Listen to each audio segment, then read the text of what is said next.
After a successful stint with the previous show, Radio Gardening with Uncle Bert, the United States Department of Agriculture decided to start giving farming lessons over the radio waves. Titled Uncle Sam's Farm Radio School, which started November 1st, 1926. Disclaimer: do not assume content reflects current scientific knowledge, policies, or practices. Our station schoolmaster, who conducts Uncle Sam's Farm Radio School, has taken for his first subject tonight, the mule. These lessons come to us from the U.S. Department of Agriculture at Washington, D.C., from where printed material supplementing radio talks is mailed to all enrolled students. If you have not yet registered, send us your name at once.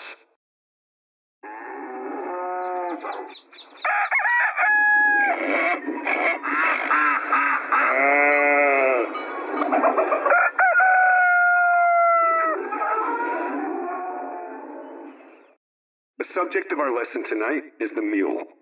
It is a subject that has been much discussed, also much cussed. But many mule drivers swear by, as well as at their mules. They say these animals can do more work than horses and do it on less feed. Mules, they claim, are less subject to disease, lameness, and digestive troubles, and live longer and need less attention. Trying to prove this is what starts a lot of the discussion. It is certainly true, however, that mules on the average live longer than horses. They are also used in sections where climatic conditions are most severe, feed less abundant, and horsemanship not a highly developed art. While horse production has shown a decline in recent years, the number of mules has increased. On the farms and ranches of the United States, there are now 5,780,000 mules. The largest numbers are used in the Cotton Belt states. Texas alone has about 1 million mules. The leading mule-owning states outside the Cotton Belt are Missouri, Tennessee, Kansas, and Kentucky. But there are mules and mules. The largest are used mostly for heavy city teaming, construction jobs, railroad, and lumber work. 5 to 8-year-old draftees are most in demand. Then there are the big, rangy sugar mules used mostly on the southern sugar plantations. Next in size come the farm mules. Often, they are worked for a season on the farm, developed, and then shipped to the market as drafters. Then there are the smaller cotton mules, which cotton plantations generally buy as 5 to 7-year-olds, work for the crop season, and then disposed of. The smallest type mules are 9 mules.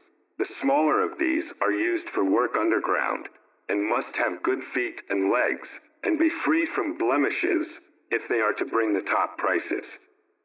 Only the other day, a young man told me he was going in for mule breeding and asked my advice about the selection of stock. "You're certainly preparing to follow in distinguished footsteps," I said. "George Washington was one of our first mule breeders. Henry Clay was also a prominent mule breeder. Well," I continued, "you know the mule gets its bray, disposition, ears, tail, and feet from its daddy. Otherwise, it should resemble its mother's side of the house as closely as possible." "Yes, I know that," he replied.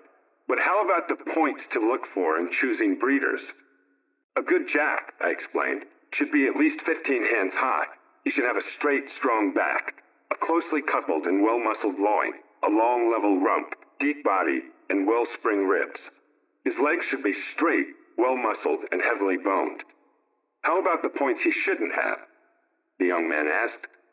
"In selecting a jack," I told him, "you want to avoid picking one with a flat, narrow chest, light-muscled loins, long coupling, short, steep rump, long legs, small feet with contracted heels, and short or droopy ears." "And the mares?" he suggested inquiringly. "When choosing mares for mule production," I advised him, "use the same care you would in selecting brood mares to raise horses." "What type?" he insisted, evidently not satisfied with any general statement. "A very desirable mule mare," I said, "is one with about 1/4 draft blood. That kind will ordinarily produce good-sized mules with style, action, and stamina. She should have a broad chest, large heart girth, roomy barrel, straight back, and strongly muscled loin. She should also have broad, flat, sound bone, and large, well-shaped feet." I advised him to write to the Department of Agriculture for information about mating and about the care of mares and foals so he would have it handy to consult when he needed it. I cautioned him that jacks are lazy and need plenty of exercise to keep them in condition. They shouldn't be fed much corn or other fattening feeds. Wheat bran, oats, crushed barley, and linseed oil meal make fine concentrates, I told him. Sheaf oats and green feeds may also be used. The ration of the in-foal mare, I explained further, should contain a variety of feeds and be enough for work, the development of the foal, and to supply her own body needs. A clean, good quality mixture of legume and timothy hay can well be used with the grain feeds I mentioned for the jack. Be very careful, I said, and don't feed the mare moldy or damaged hay or fattening feeds. That also applies to all you other mule breeders. Another thing, remember the first year is the most critical in a mule's life. The young mules like company and do better when several are put in a pasture together. Next week, we will take up some of the problems in swine breeding. Right now, however, let's talk some more about feeding. Not feeding swine or horses, but feeding beef cattle.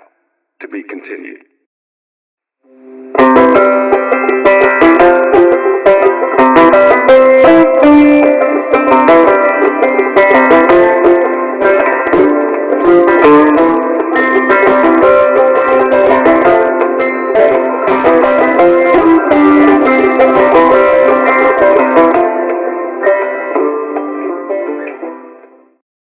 This show was researched and produced by BreakAway Empire LLC.